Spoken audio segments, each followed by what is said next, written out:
So here we have the Nissan Qashqai on a 16 plate. I'm going to start off by showing you around the outside of the car, and then we'll hop in and run through some controls on the inside. From the outside though, you can see it's a 5-door car with alloy wheels and tinted windows. Let's start off inside the boot and then work our way around the rest of it from there. As we approach the back of the car, you can see we have reversing sensors. This car's also got a parking camera. Plenty of boot space there as well. We've also got the 60/40 split folding rear seat should you wish to increase this space even further. Okay, so we're just going to work our way back around to the front of the car, and then we'll hop in and run through some controls on the inside of it from there. Just briefly before we climb in, I think it's well worth seeing the interior from this exterior point of view. There's plenty to run through on the dashboard, so let's hop in and we'll do that now.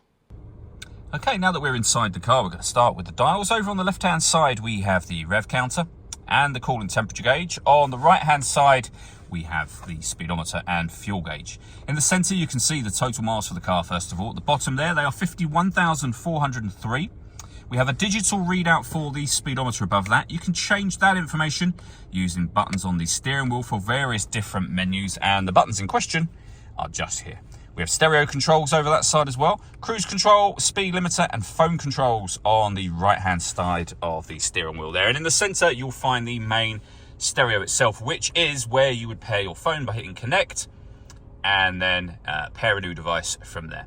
When it comes to music, we have, of course, got the radio. You can see there we have DAB, FM, and AM. If you want to listen to your own music, you can do so via the CD player, via auxiliary input, and Bluetooth audio as well. So plenty of ways to listen to music in this car. We've also got satellite navigation, nice clear colour display.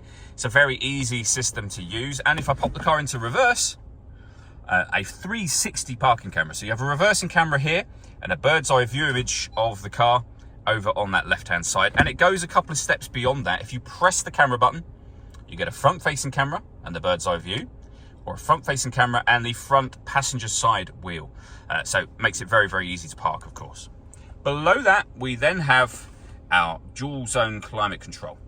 Dual zone because you can adjust the passenger and driver temperature independently of one another. Fan speed, you can increase and decrease. You can determine where you'd like the air to be distributed. The air conditioning is on at the moment, so that's off, back on, or hit auto. The car will now take control of the fan speed and direction of the air, which you can see and hear it doing, to maintain those temperatures for you. Any manual adjustment will take auto off and allow you to put it back on your own settings. We have a 12-volt charging socket down here, the gear lever for the 6-speed manual gearbox as well. All that leaves me to say is thank you for taking the time to watch this video. If you'd like to come and see the car for yourself and have a test drive, please feel free to give us a call here at Surrey Specialist Cars. We'd love to hear from you soon.